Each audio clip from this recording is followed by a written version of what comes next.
Pemirsa, Kepolisian Republik Indonesia melalui Direktorat Siber Bareskrim Polri akan mengusut kasus jual beli data kependudukan yang beredar di media sosial. Dalam prosesnya, Polri turut melibatkan Kementerian Dalam Negeri. Kepala Biro Penerangan Masyarakat Divisi Humas Polri, Brigjen Dedi Prasetyo mengatakan akan mengidentifikasi pemilik akun yang menawarkan jual beli data kependudukan di media sosial. Polisi juga akan memastikan apakah ada unsur perbuatan melawan hukum. Polri akan berkoordinasi dengan Direktorat Jenderal Kependudukan dan Catatan Sipil atau Ditjen Dukcapil Kementerian Dalam Negeri. Sebelumnya viral isu data iktp dan kartu keluarga milik warga diperjualbelikan. Informasi pertama kali dicuitkan oleh Hendra Hendrawan, pemilik akun @hendra_lm.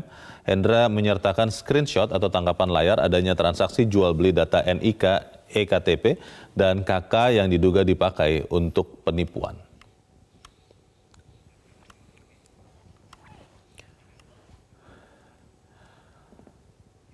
Sementara itu, pemirsa, Kementerian Dalam Negeri memastikan kementeriannya telah melaporkan ke Bareskrim Polri terkait penyalahgunaan data kependudukan yang beredar di internet. Hal ini berdasarkan temuan jual beli data ektp dan kartu keluarga di media sosial. Menteri Dalam Negeri Cahyokumolo mengatakan laporan dibuat oleh Kemendagri melalui Direktorat Jenderal Kependudukan dan Catatan Sipil atau Dukcapil hari Selasa siang. Laporan tidak mencatut akun atau pelaku, melainkan terkait peristiwanya. Cahyo berharap polisi mengusut tuntas pihak penyalahguna data kependudukan. Cahyo menegaskan tidak ada kebocoran keamanan atas akses data yang dimiliki Kemendagri dan sejumlah instansi. Secara resmi Dirjen Dukcapil melaporkan kepada Bareskrim ya. Walaupun data itu di Dukcapil itu aman ya. Termasuk MOU kami dengan beberapa lembaga-lembaga perbankan, lembaga keuangan itu juga aman. Tapi ada oknum-oknum masyarakat yang menggunakan media lain mengakses, dan itu adalah merupakan tindak kejahatan yang hari ini tim Dirjen Dukcapil melaporkan kepada Bareskrim untuk diusut. Satu. Dan pemirsa, kita sudah terhubung lewat saluran telepon dengan ahli digital forensik Ruby Alamsyah. Mas Ruby, selamat pagi. Selamat pagi, Mas Leo. Ya, Mas Ruby, kita mungkin bukan sesuatu yang baru kita ketahui ada dugaan kebocoran data pribadi karena sering sekali mungkin semua kita, Mas Ruby, jangan-jangan juga mengalami ditelepon oleh orang yang menawarkan kartu kredit, asuransi, pinjaman tanpa agunan, yang belum saya dapat pinjaman tanpa pembayaran, begitu Mas Ruby ya. Yang itu kemudian membuat kita bertanya-tanya sebetulnya data kita itu aman atau tidak. Pertanyaannya begini, kalau tadi Kemendagri memastikan tidak ada kebocoran data baik di Kemendagri maupun di instansi pemerintah yang lain, lalu itu benar-benar bocor atau tidak sebetulnya Mas Ruby? Ya, baik. Sebenarnya dari pernyataan Mendagri tadi kan tercetus bahwa mereka melaporkan ada kegiatan kriminal, tapi mereka sudah mengklaim bahwa data mereka aman. Menurut saya tuh sedikit kontradiktif ya, kan berarti dia lapor mau mencari kebenaran gitu. Apakah data itu bocor dari pihak mereka atau tidak? Memang pada prinsipnya sistem mereka itu kalau kami lihat memang aman, dan MOU terhadap lembaga keuangan dan pihak ketiga lainnya memang cukup baik dan aman. Tetapi kita tetap harus memastikan apakah kebocoran data atau penjualan data NIK yang ada di internet itu dilakukan oleh oknum mana gitu kan. Itu perlu dipastikan dulu. Menurut saya sih penelusurannya simpel lah, tinggal dapetin orang yang menjual di forensik, bisa kita dapatkan kepastian bahwa dia mendapatkan data awal itu dari mana, baru Oke, Mas Ruby, sebenarnya ingin memastikan dulu nih, kalau Mas Ruby sendiri sudah melihat belum yang dikatakan data-data yang dijual belikan ini? Saya sudah lihat. Tapi itu benar data asli atau bagaimana, Mas Ruby? Menurut saya sebagian besar data asli, kalau yang kita perhatikan sebagian besar data asli, tapi belum tentu memang data tersebut bocor dari instansi pemerintahan, belum tentu. Karena dari ciri-ciri yang ada itu saya bisa melihat mereka bisa membuat ataupun mendapatkan data tersebut dari sistem lain selain dari sistem Dukcapil tadi. Sistem lain yang dimaksud ini apa, Mas Ruby misalnya? Nah, salah satu sistem yang lain yang menarik menurut saya ataupun yang memungkinkan, misalnya ada informasi tampilan di waktu beberapa lalu ya, tampilan pengecekan bahwa seseorang itu sudah terdaftar sebagai pemilih DPT pemilu atau belum. Nah, untuk pemilu ya? Ditampilkan tuh kalau kita masukkan nick-nya atau namanya akan keluar. Nah, kebetulan akan dikaburkan beberapa data nick gitu kan.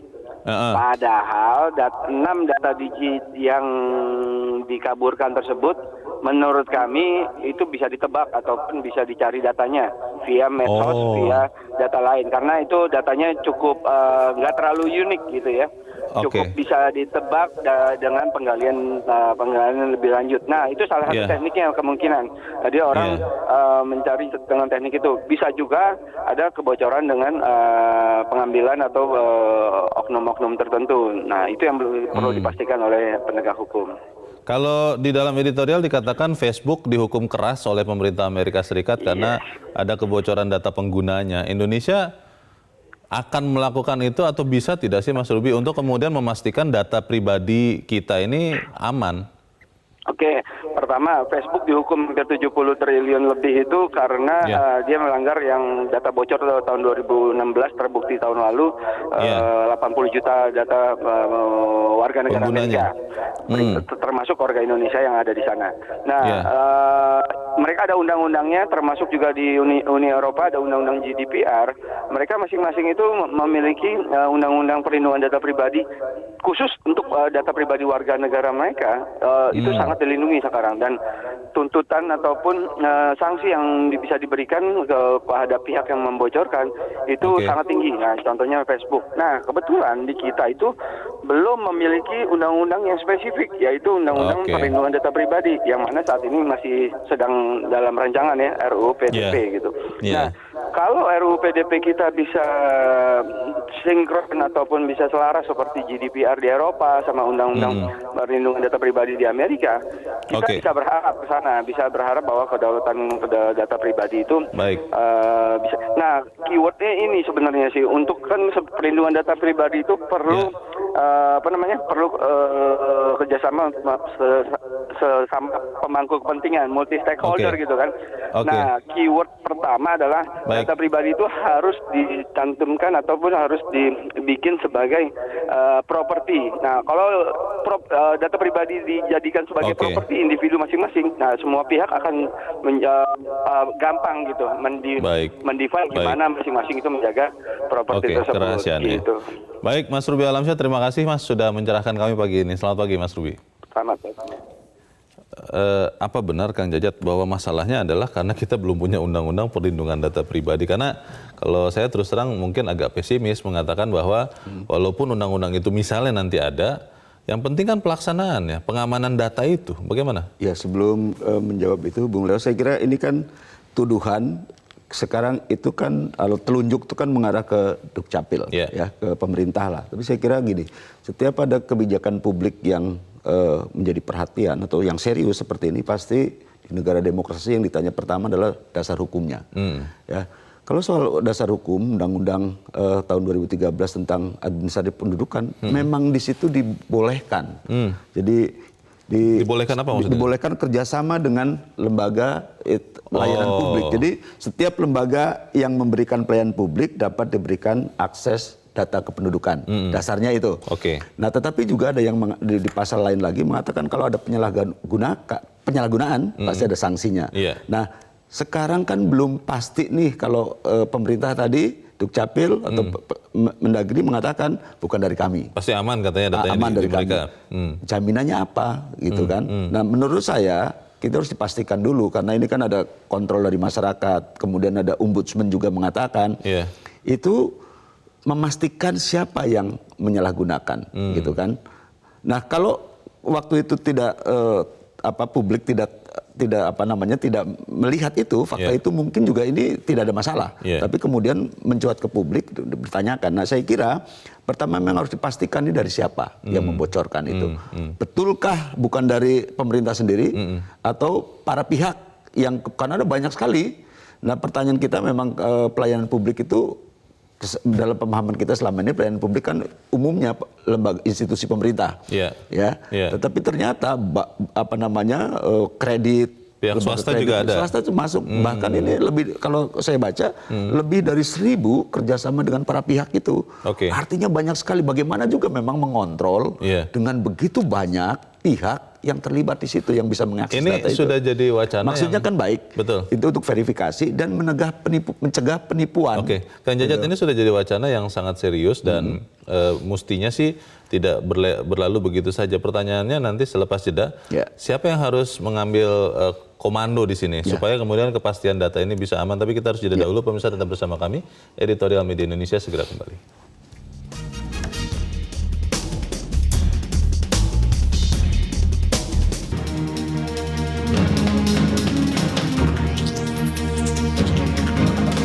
Terima kasih pemirsa, Anda masih bersama kami. Kang Jajat, sebelum nanti kita berpikir siapa yang harus menjadi komandan, kita akan dengarkan dulu pendapat dari pemirsa Metro TV. Kita sudah terhubung dengan Pak Bambang Saptono di Surakarta, Jawa Tengah. Pak Bambang, selamat pagi Pak. Ya, selamat pagi Metro TV, selamat pagi saudaraku di Indonesia. Selamat pagi Pak. Bagaimana Pak menjamin kedaulatan data pribadi nih Pak Bambang? Bisa tidak ya? Susah ya. Jadi begini Mas. Seiring dengan perkembangan IT dan keterbukaan informasi publik, maka secara tidak disadari bahwa data pribadi yang bersifat rahasia pun juga bisa tersebar ke publik. Contoh ya Mas ya, ini yang sangat benar-benar potensial untuk menyebarkan data pribadi adalah kaitannya dengan WhatsApp, Twitter, kemudian Instagram, kemudian Facebook, YouTube, Google, dan lain sebagainya. Media sosial artinya apa? Data pribadi kita semacam handphone, tanggal lahir, tempat tinggal, nama selingkuhan, kemudian nomor PIN ATM saja sampai bisa tersebar ke publik secara tidak disadari. Nah, selain itu ada pihak juga yang memang benar-benar mencari untuk kepentingan tertentu. Misalnya melalui data yang ada di perbankan, kemudian di Telkomsel atau apapun seperti itu. Nah, yang menarik dan menjadi permasalahan besar sekarang ini Mas, ini sedang dilaporkan di Surakarta, yaitu terkait dengan pinjaman online. Nah, pinjaman online ini kebetulan ini sebenarnya tidak resmi atau ilegal karena tidak dikeluarkan, tidak dilakukan oleh perbankan atau lembaga keuangan, termasuk bukan dari Pegadaian. Solusi strategis Pak untuk masalah ini menurut Anda apa Pak? Kira-kira singkat padat saja Pak. Solusinya saya pesimis ketika untuk melindungi data pribadi dengan perkembangan teknologi yang sekarang ini. Sampai-sampai Mas, tanda tangan presiden saja sudah bisa ketahui di sini. Coba bayangkan. Baik. Nah, ini artinya ya Menkominfo yang harus mencari format itu. Terima kasih. Baik, terima kasih Pak Bambang. Di belakang Pak Bambang ada Pak Nugroho di Jakarta. Pak Nugroho, selamat pagi Pak. Selamat pagi Pak Jajat. Selamat pagi Bung Leonard. Selamat pagi Pak Nugroho. Singkat padat saja Pak. Bagaimana Pak mengamankan data ini Pak? Bambang itu betul. Memang sekarang ini era digital, era informasi yang tidak bisa dilawan. Kata Alvin Toffler, siapa menguasai informasi, dia berkuasa di dunia. Nah, sekarang masalahnya adalah data pribadi itu tidak mesti terbuka. Karena kita akan transaksi. Kita tidak mungkin hidup di modern tidak menggunakan card, tidak menggunakan paspor, tidak menggunakan KTP.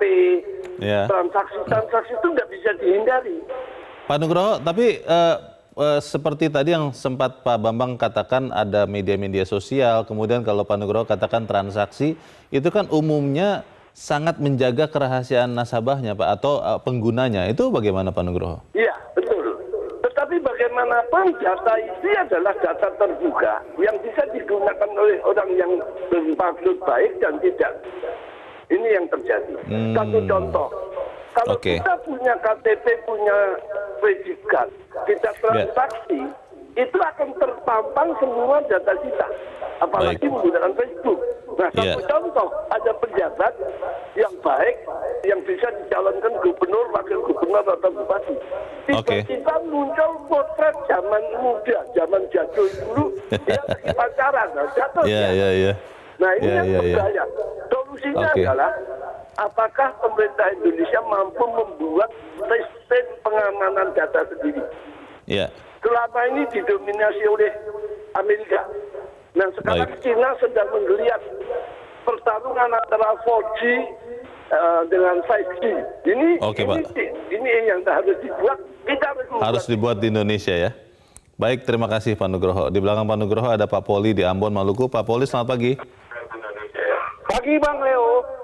Pagi Pak Poli, silakan Pak, singkat padat saja Pak. Pagi Silakan. Bang Leo, pagi Bang Jaja. Iya, pagi Pak. Saya prihatin Pak mendengar topik pagi ini Bang Leo dan Bang Jaja.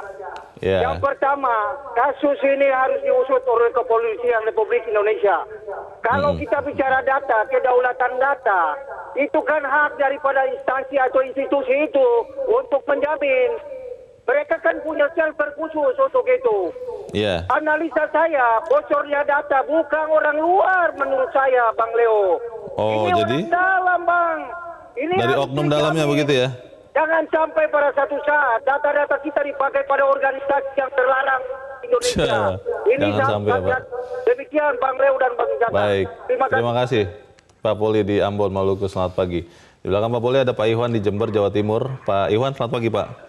Selamat pagi Bang Leo dan Kang Jajat. Di era globalisasi informatika sekarang ini, maka keterbukaan itu luar biasa. Jadi internetisasi yang berujung pada digital itu memungkinkan timbulnya data pribadi ini tidak aman. Maka kewajiban negara sekarang ini, dalam hal ini Kementerian Infokom, itu bukan menunggu, aktif dia menjemput bola, lalu selalu memberikan legalitas terhadap yang memang harus dilindungi, dijamin dan diakui oleh negara. Nah, bagi warga negara khususnya dan pejabat negara itu harus selalu kritik, kontrol, waspada, hati-hati.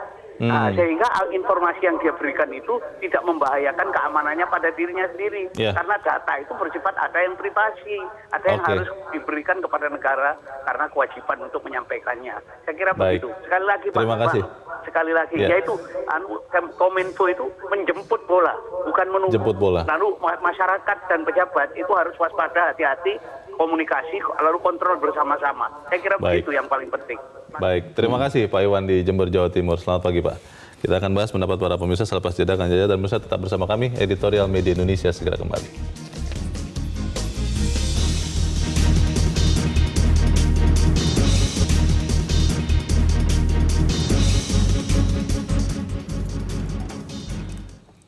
Terima kasih pemirsa, Anda masih bersama kami. Kita di bagian akhir dari diskusi kita pagi ini. Kang Jajat, beberapa pihak mengatakan perang masa depan itu justru bukan karena makanan, bukan karena energi atau yang lain, tapi data. Ketika data kita sangat tidak aman seperti ini, harusnya siapa yang lebih dulu mengambil peran sebagai komandan untuk menyelesaikan dugaan kebocoran data pribadi? Saya mengucapkan terima kasih dulu ya, Pak Bambang, Pak Nugroho, Pak Poli, dan Pak Ikhwan. Saya kira betul itu, karena tadi di awal saya mengatakan ini paradoks global. Satu pihak kita tidak mungkin data kita tidak kemana-mana, tapi justru itulah kita semua menjadi privacy itu menjadi semakin penting. Karena kemungkinan kita bisa data kita kemana-mana itu. Nah tentu pemerintah, makanya saya tadi Pak Menteri, Pak Mendagri, Pak Cahyo mestinya mengatakan jangan mengklaim dulu bahwa kami bukan pihak yang membocorkan, tapi mungkin lebih baik kita tunggu investigasi itu. Periksa sama-sama.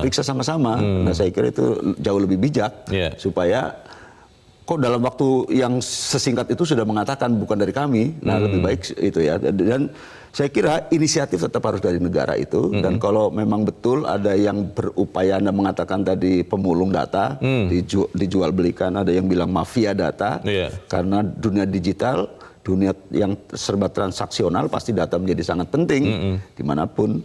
Saya kira memang harus diproses hukum secara tegas. Nah, tetapi yang juga diusulkan oleh editorial, undang-undang perlindungan data pribadi itu harus, karena ini kan diusulkan seluruh, dulu kalau tidak salah tahun 2015 karena buru-buru masuk prolegnas tahun 2016.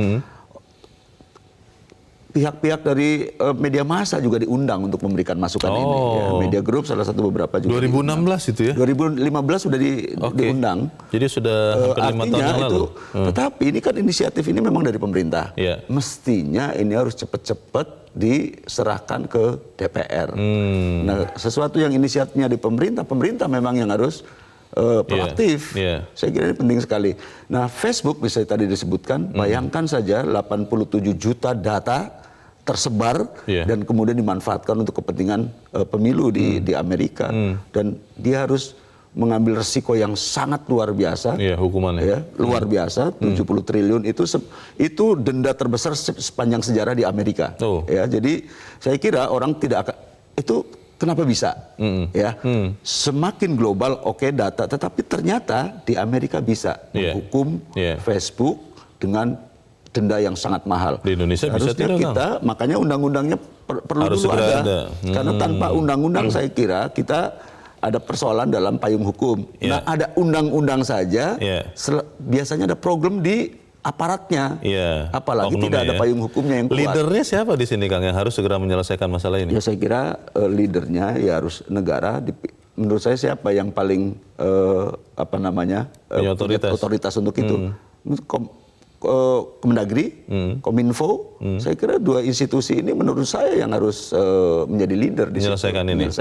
Tapi pertanyaannya sekali lagi, bisa tidak kita akhirnya memperoleh kedaulatan data pribadi itu? Kalau saya termasuk orang yang selalu optimis, jadi bisa, asal kita serius. Asal mau dan serius. Ada kemauan dan ada kemampuan.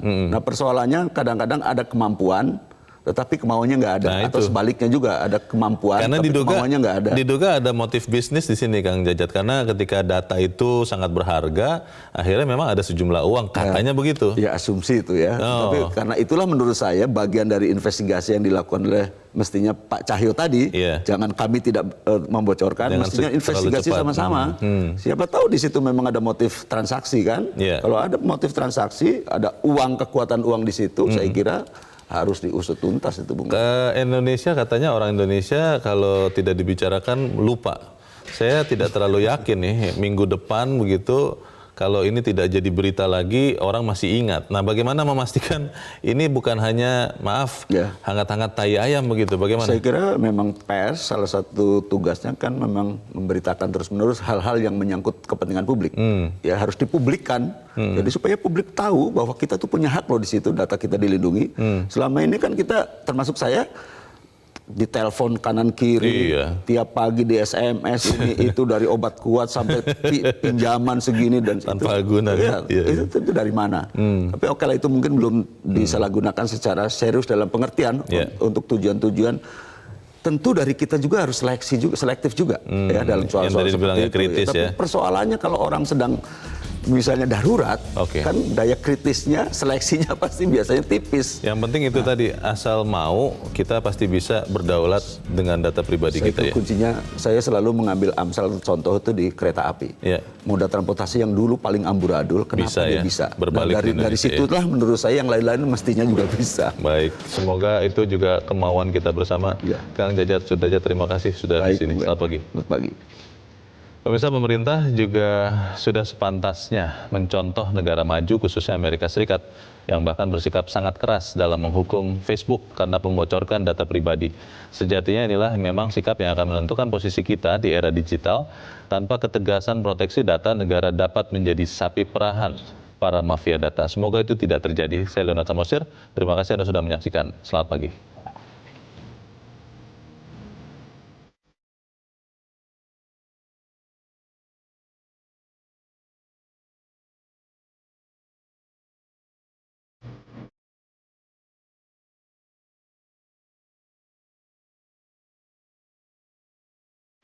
Metro TV, knowledge to elevate.